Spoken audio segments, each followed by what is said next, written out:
Elle a l'air de quoi la statue qu'elle a? C'est un espèce de garde en armure avec un drapeau noir. Je vois un de ces symboles maudits. Je l'ai vu aussi. Pic. Bloc. Ah ouais. Effectivement, la porte qui était là est défoncée.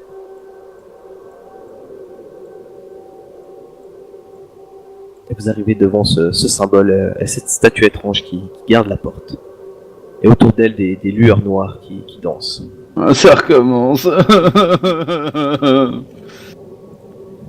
La porte là, elle a l'air. J'essaie de l'ouvrir, voir si elle est fermée. C'est écroulé un peu sur elle-même. Ça te mènerait nulle part. Ok, ok. Et plus haut là-bas, la même au nord? Pareil. Enfin, je crois. C'est tout aussi Ah. bordesque. Il y a écrit quelque chose contre le mur là ou c'est moi qui tripe? Non, c'est des striures sur le mur, simplement. Écrit Vave. Est-ce qu'il faut faire le A, le B et puis un autre détonateur en même temps? Trouver lequel c'est le C? À mon avis, ça doit plutôt être un truc pour faire détruire le complexe, mais... Moi je dirais d'essayer d'ouvrir cette porte. Comment tu l'ouvres? Il y a une statue devant. Bah, en contournant la statue. à mon avis, ça va être en combattant la statue, comme la précédente.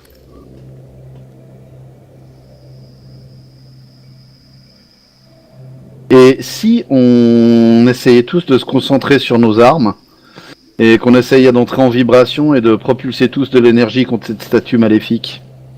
Là, quand tu dis ça, tu m'entends faire. Ah, puis je cours chercher mon arme. Et le saï que j'ai lancé, si je les retrouve. Bravo, Tu arrives quelqu'un. à retrouver les deux. Mais ouais, j'aime bien l'idée d'Anton. J'aime bien l'idée du cuistot. Moi je dis que ce A, S, B, ils étaient pas là par hasard. Ouais, mais on verra ça après. Concentrons-nous. Alors Plus facile pour certains que d'autres. Anton connaît bien cette technique de concentration, mais ça résume un long parcours qu'il a avec l'arme par rapport à vous.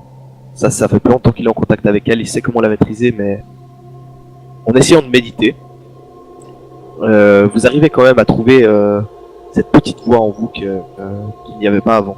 C'est très très faible par rapport à Anton qui est parfaitement en osmose avec ses résonances. Mais en vous donnant la main puis en partageant votre pouvoir, ça commence à ressembler à quelque chose. Oh, ce pouvoir de l'amitié. Et ça commence à résonner. Et quelle est l'idée en fait? C'est d'envoyer ça contre cette statue, c'est ça? Exactement.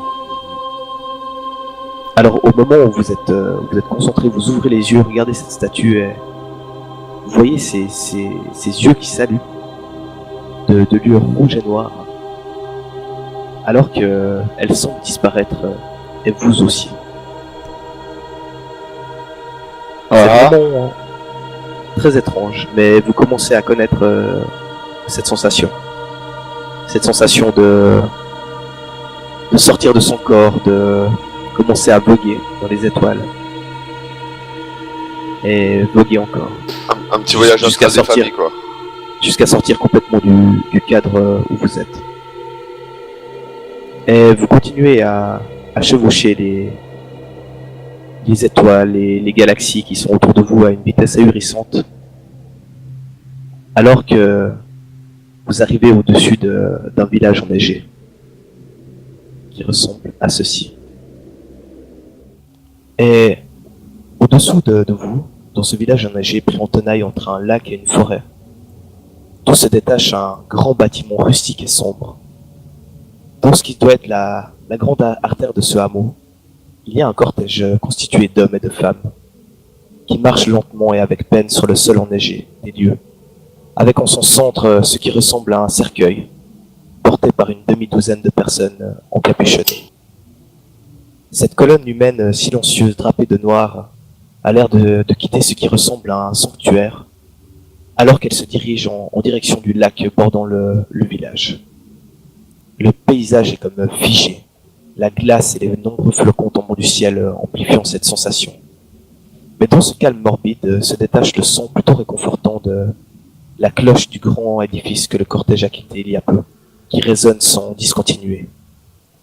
Vous êtes alors d'un coup presque écrasé par la pesanteur, attiré vers le sol en une fraction de seconde et vous vous retrouvez derrière le grand édifice à côté de ce qui semble être un cimetière. Là, il y a un homme aux cheveux noirs mi-longs, attaché par une guille en train de s'occuper de l'une des nombreuses tombes.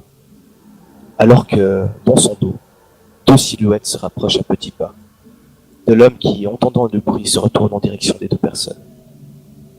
L'homme qui semble avoir un certain âge plisse les yeux, afin de distinguer qui s'approche de lui. Et lorsque les deux personnes ne sont plus qu'à quelques mètres, il se redresse et met la main sur sa ceinture tout près de ce qui ressemble à un poignard. Encore vous? Est-ce que je ne vous avais pas déjà dit la dernière fois et celle d'avant que je ne voulais plus vous voir traîner dans les parages? Qu'est-ce que vous voulez que je fasse? Que je vous chasse à nouveau avec ce poignard? L'une des deux personnes, qui est un elfe aux cheveux noirs et aux yeux couleur rubis, fait un pas en avant, se rapprochant un peu de l'homme à la broche, et croise ses bras. Oui, encore nous. Et je vous avais dit la dernière fois, et même celle d'avant, que nous serions de retour toutes les semaines, jusqu'à ce que nous puissions le voir. L'homme recule alors de quelques pas, et plein de colère s'écrie. « Il est pas là, le gamin! Je vous l'ai déjà dit 100 fois, il va et il vient comme il a toujours fait. Et il veut pas vous voir. Bon sang, il veut pas vous écouter. Et il ne partira pas avec vous, avec vos histoires étranges.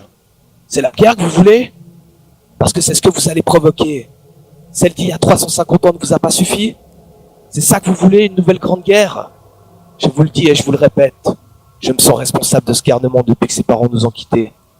Et je ne le laisserai pas s'engager dans quelque chose d'aussi ahurissant que votre histoire de la dernière fois. » L'elfe, à la chevelure d'ébène et aux yeux flamboyants, refait un pas en avant pour regagner du terrain sur l'homme, et fixe celui-ci pendant une dizaine de secondes, sans rien dire, ce qui provoque un malaise chez ce dernier, puis finalement lâche d'une voix monocorde.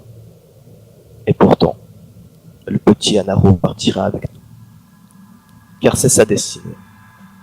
Car s'il la refuse et s'égare, il arrivera ce que cette prêtresse vous a raconté, dit-il en montrant du doigt une elfe aux longs cheveux bleus à ses côtés. Et ce ne sont pas des suppositions mais des faits. Alors nous allons repartir encore une fois et revenir la semaine prochaine. Et j'espère que cette fois, vous lui aurez parlé et qu'il sera là pour nous voir. Après quelques brefs instants, les deux elfes tournent les talons et repartent vers la forêt avoisinante, alors que l'homme qui paraît terrorisé par cette discussion s'encouble et à genoux leur crie « Je ne vous donnerai jamais le gamin! Vous pouvez toujours supplier! Je vais le confier à Lord d'Émeraude, tiens !» Et les paroles deviennent indistinctes, car vous semblez repartir dans les hauteurs.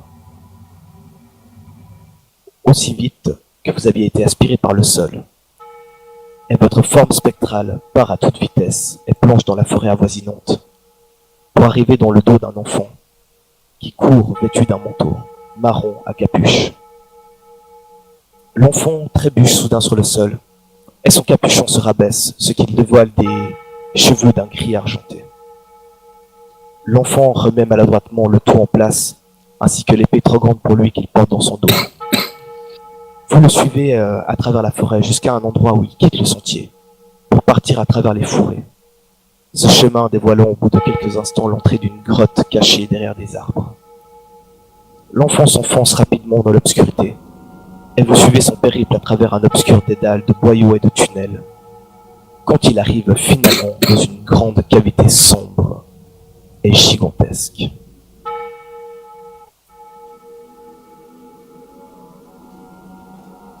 L'enfant décroche son épée et la pose sur le sol, ainsi que son manteau. Il prend une inspiration et serre les poings, alors qu'il se met à marcher en direction de lumières qui viennent d'un vieil édifice en pierre. Arrivé au pied d'un escalier, l'enfant aperçoit une forme qui se tient debout au sommet. L'enfant monte doucement les marches une par une, contemplant les lumières rouges et noires qui dansent plus haut et qui parfois se renversent sur les marches avant de disparaître. Parvenu à la fin des marches, l'enfant se retrouve à côté de l'étrange personne qui semble fixer un symbole sur le sol, d'où s'échappent les fameuses lumières.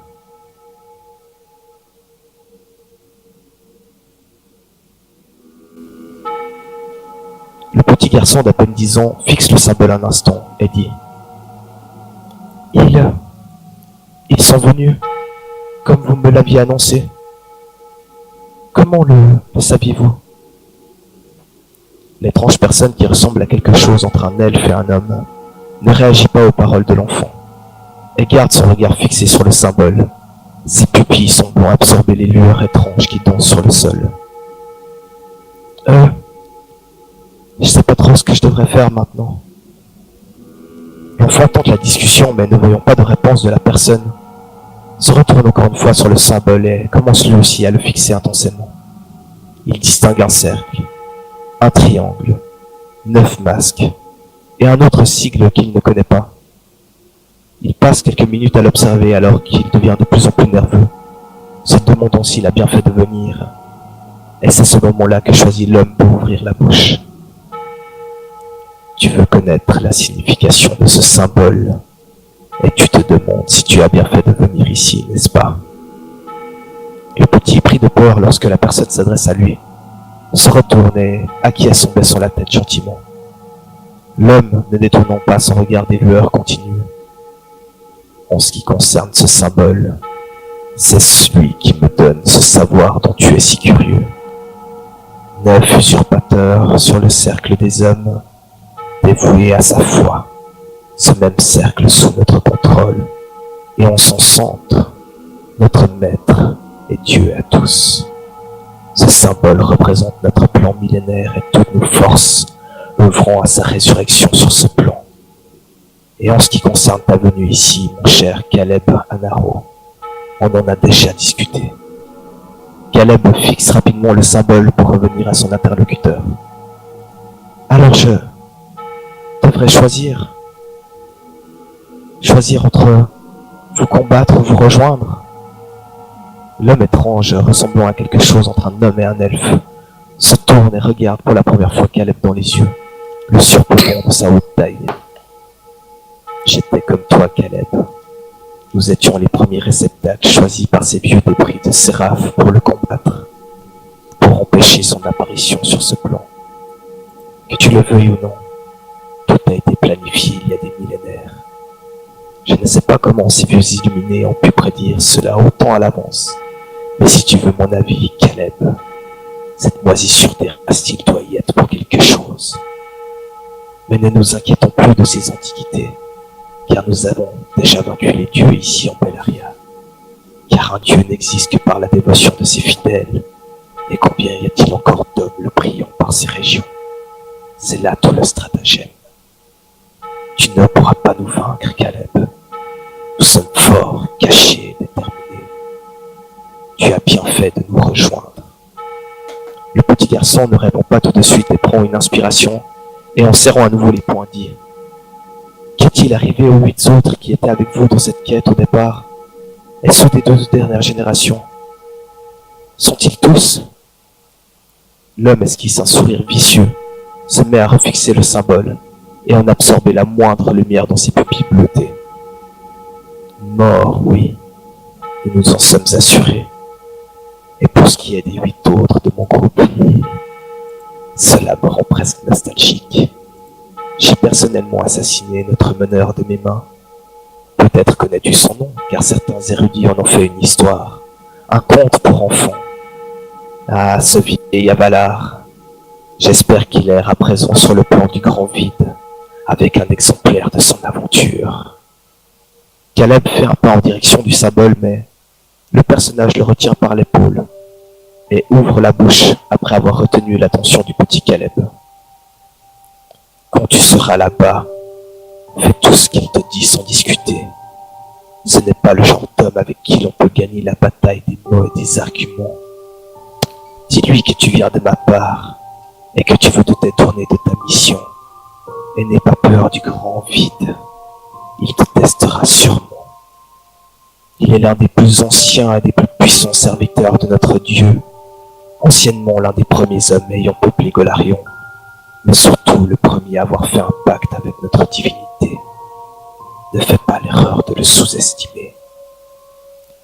Caleb, d'un air décidé, est prêt à s'élancer vers le centre du symbole, alors que le personnage commence à rigoler doucement. Après quelques pas, Caleb se retourne encore une fois et, hésitant à poser une question, demande finalement. Et comment dois-je l'appeler au juste? Maître Norroi, vous qui savez tant de choses, connaissez-vous son nom? L'homme étrange regarde Caleb d'un sourire extrêmement vicieux. Je ne m'appelle pas Norroi, mon petit Caleb. Et je ne suis pas l'un des anciens réceptacles, je t'ai menti. Je n'ai pas connu Avalar, mais plutôt celui que j'ai détourné de sa mission et qui l'a assassiné. Ce brave Norroi. Mon nom est Azura Nero, et je suis ton maître à compter de ce jour et pour l'éternité. Et compte à celui qui va t'adouber. Il n'a pas de nom, seulement celui de tes pires frayeurs. Caleb a finalement la peur qui lui attrape le ventre, et cette résonance en lui qui lui crie de partir. Cette résonance qu'il a eue toute sa courte vie, qui vit en lui depuis ses premiers pas. Mais c'est trop tard maintenant, car les lueurs rouges et noires du symbole ont entouré complètement Caleb, qui fait une grimace horrible alors que les larmes lui coulent des joues en cascade et qu'il implore des yeux son maître qui se régale de cette scène. Azura murmure quelque chose d'inaudible alors qu'il semble disparaître dans un linceul de ténèbres et d'éclairs, en souriant une ultime fois à Caleb Anaro, qui ressentait pour la dernière fois des émotions humaines, avant de disparaître sans un cri, emporté par un tourbillon de lueurs rouges et noires, pour rejoindre le grand vide à jamais.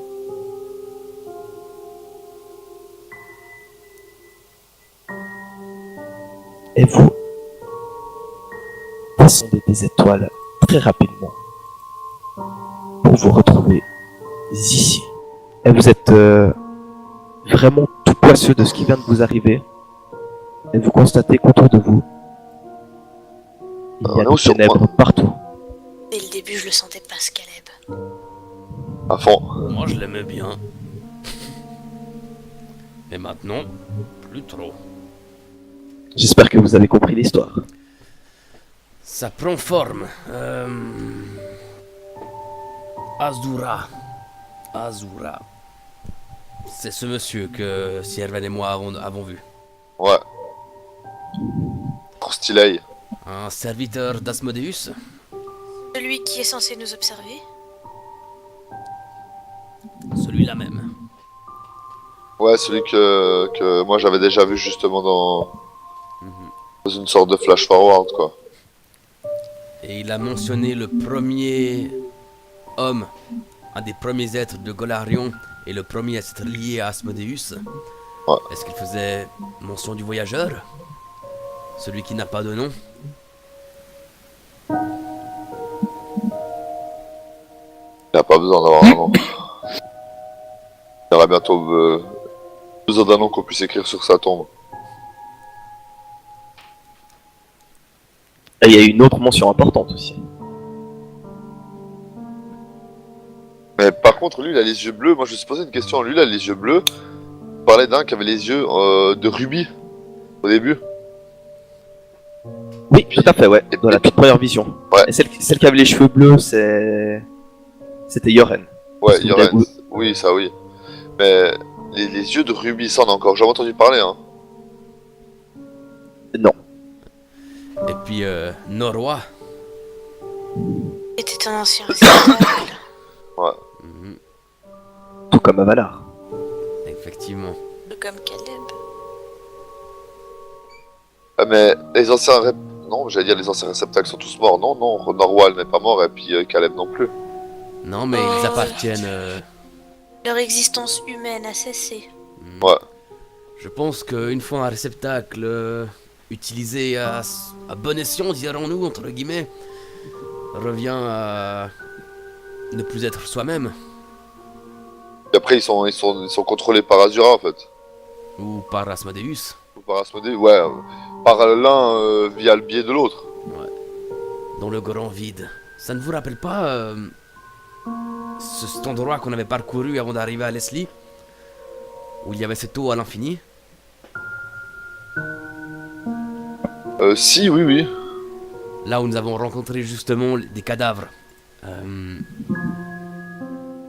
Juste, il y avait qui comme corps déjà? Il y avait Cimérion, Norwa et il y avait Caleb. Et il y avait Caleb.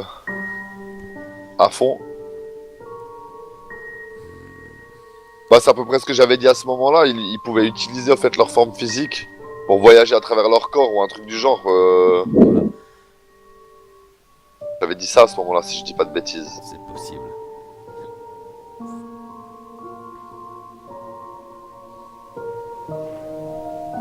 Anton, Oui.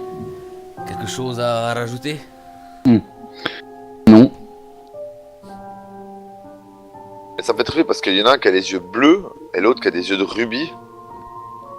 Bon, celui qui avait des yeux de rubis était avec Yoren. Ça ne m'étonnerait pas que quand nous voyons Merlon pour la première fois, celui-ci ait des yeux rouges. Ouais. Et est-ce que d'un coup Azura ça pourrait être un mec qui connaissait, enfin qui était pote avec Merlon à une époque puis qui se soit séparé pour une raison ou une autre, tu vois ce que je veux dire? Enfin, un qui a suivi la voie d'Asmodeus ou quoi? Dans, dans le dédale de la bête, vous aviez trouvé une histoire intéressante. Sur un peuple qui s'appelait les Azuriens. C'est juste. Je sais plus tout ce que ça se disait, mais je me rappelle. Ouais. On l'a quelque part celle-là ou bien? Non, vous l'avez pas. En fait, ça parlait d'un peuple qui s'appelait les Azuriens, qui avait vécu à une époque incertaine Ouais. sur Golarion, et puis qui vivait dans une grande cité, qui avait été chassé de la cité parce qu'ils avaient des pouvoirs magiques Et des un ailes, petit peu étranges. et des ailes certainement. Non, c'était pas mention Non. de ça, mais... Et puis, leur leader avait voulu se venger et puis attaquer la ville en représailles pour avoir été chassés, et puis ils avaient été tous massacrés. C'est juste. C'est juste. Ouais, puis lui il s'en est sorti puis il est venu monter un petit bise côté de Bellaria on dirait. Alors, en attendant, devant vous, il y a des statues toujours d'hommes et de femmes ailés, qui sont entravées de chaînes, qui ont été rajoutées par la suite, comme l'avait dénoté Anton. Peut-être en signe de moquerie ou de blasphème. Mhm. Et autour de vous, tout semble corrompu, et cette noirceur est apparente. Elle semble danser entre les colonnes, alors qu'une porte se trouve ici. Est-ce que j'arrive à lire ce qui est écrit par terre? Et non, c'est comme tout ce que vous n'avez pas pu lire dans la forêt. Ça semble être une langue plus ancienne que vous ne connaissez pas. Et même Anton ne connaît pas l'alphabet. Ok. Moi, ce que j'ai envie de faire, c'est d'enlever les chaînes de ces statues. Je veux bien t'aider. Que je pense pas que ce soit simplement par moquerie. C'est probablement pour annihiler leur pouvoir et puis ce pouvoir pourrait peut-être nous aider. Si ça se trouve, Et elles émettent peut-être de la lumière qui pourrait vaincre ces ténèbres. Vous arrivez à retirer les chaînes qui étaient mises en fait sur les ailes. Et Ravan, toi qui es à côté de ce bassin, tu vois qu'il y a une espèce d'eau un peu corrompue à l'intérieur. Peut-être pas tomber dedans si possible. Ouais. Quand on retire les chaînes des ailes, il se passe rien de spécial. Non, il se passe rien de spécial. Je mets ma main au-dessus du bassin. Et puis, je procède à la purification de l'eau. Bon, c'est que 30 décimètres cubes, mais bon, c'est déjà ça. Portale et gaducum nihil orum exi. Que se passe-t-il? C'est beaucoup trop puissant la corruption pour que tu puisses y faire quelque chose avec si peu de pouvoir. Il faudrait un sort plus conséquent, peut-être. Ouais, j'en connais, mais pas de préparé. Ben. Du coup, je vous proposerais d'ouvrir cette porte.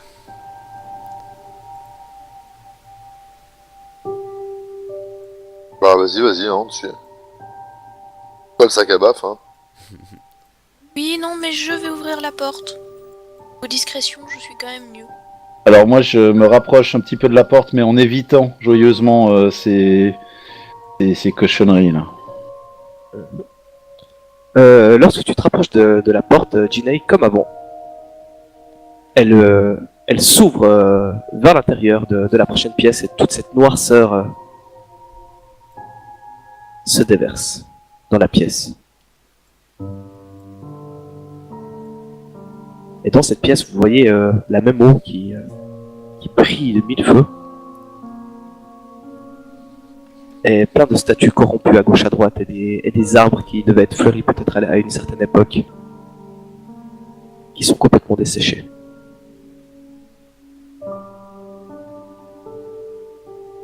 Dis que cette fois la flotte elle brille. Ouais, on voit. Et tout d'un coup, une voix se fait entendre. Elle semble venir de presque toute la pièce. À votre arrivée à Onyxa, je n'ai malheureusement pas pu vous identifier tout de suite car vous n'aviez aucune idée de votre mission et n'étiez pas sous la protection des Séraphes. J'ai donc commis l'erreur de vous laisser aller librement dans la région, en vous proposant même de participer à la recherche du masque.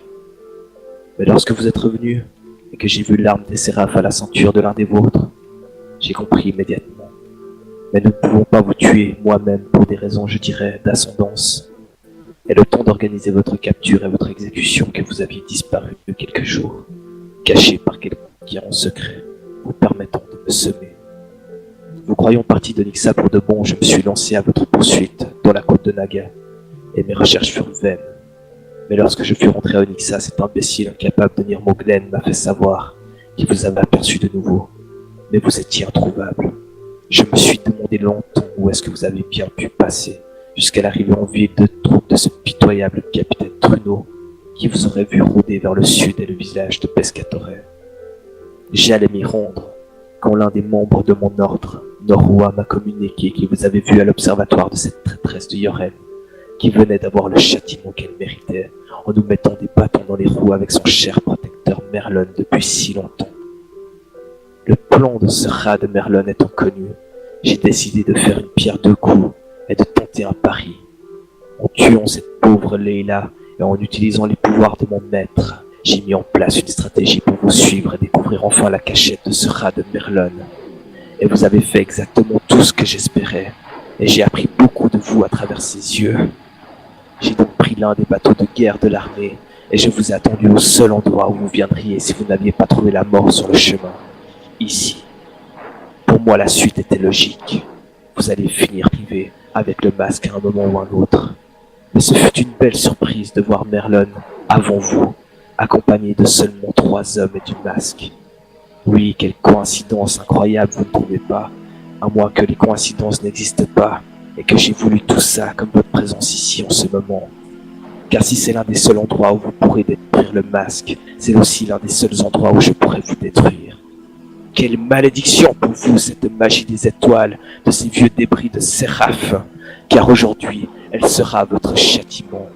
De votre propre ignorance, vous avez précipité votre chute, celle de tous les résistants de la côte de Naga. Quel ordre ai-je donné en ce qui concerne tous ceux qui vous ont aidé d'une manière ou d'une autre, croyez-vous? Quel est le sort réservé à ceux qui s'opposent à son retour parmi nous, si ce n'est la mort? Tous seront démasqués, maintenant que la ville verte est tombée, et tous seront exécutés. Vous avez perdu la partie réceptacle. Mais comme mon maître l'a fait pour moi au moment où il était venu pour me tuer, je vais vous laisser une chance. Rejoignez-nous au dernier réceptacle et tout sera terminé.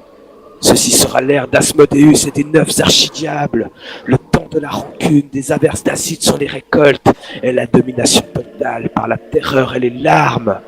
Agenouillez-vous devant vos dieux, contemplez notre pouvoir, partagez-le, car aujourd'hui est le jour de votre jugement. Il vous faudra choisir. Et vous voyez quelque chose apparaître de ténèbres au sommet de ce pilier ici. Bah, moi, je vais m'avancer à la hauteur de Roman.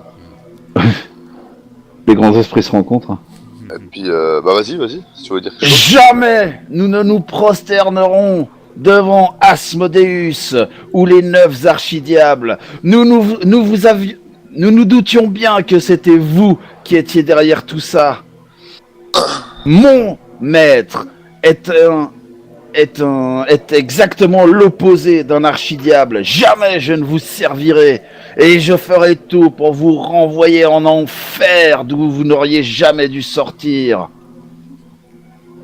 Au moment où tu récites ces paroles, tu vois la vague de ténèbres qui s'écarte un peu de la personne. Elle se dévoile. Caleb Anaro, sous vos yeux. Il est habillé d'une robe noire magnifique et a plusieurs armes autour de lui. Elle vous regarde avec le masque dans la main. Caleb. Et il a le masque dans la main et vous regarde avec un grand sourire. Alors c'était toi depuis le début. C'était moi quoi depuis le début? C'est toi qui nous manipules depuis le début. Depuis notre arrivée à Onyxa. Pas du tout. Vous seriez mort à Onyxa le deuxième jour si vous n'aviez pas été caché par quelqu'un. Quel est ton rapport avec le voyageur exactement? Nous avons vu ton corps. C'était son corps qui était mort en fait. On l'avait palpé. Oui, il me semble. Pas de bêtises. Nous avons vu ton corps mort. Je ne suis pas mort. Je suis éternel.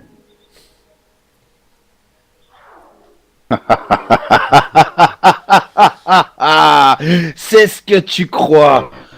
La pureté de nos âmes, la pureté de nos armes viendront à bout de ta corruption. Viens te battre, espèce de lâche! Je vous le répète encore une fois. Rejoignez-nous. Dernier réceptacle et tout sera terminé. Qu'est-ce qu'il espère celui-là? Hein? Il espère qu'on s'agenouille devant lui? Devant son faux dieu? Devant sa misérable existence soi-disant éternelle? On va te faire goûter un peu le goût de l'éternité, mon gars.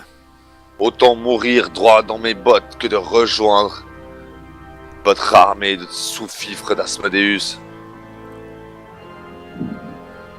Quel dommage.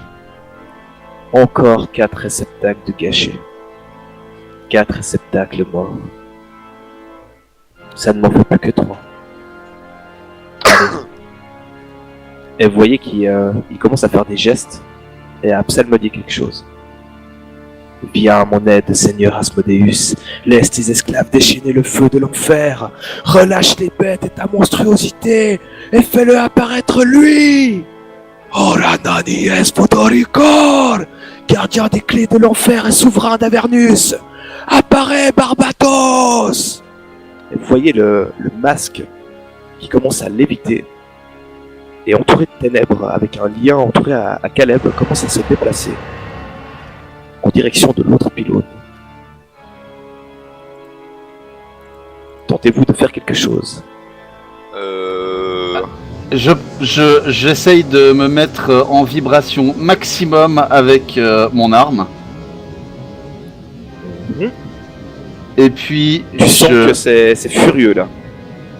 j'imagine.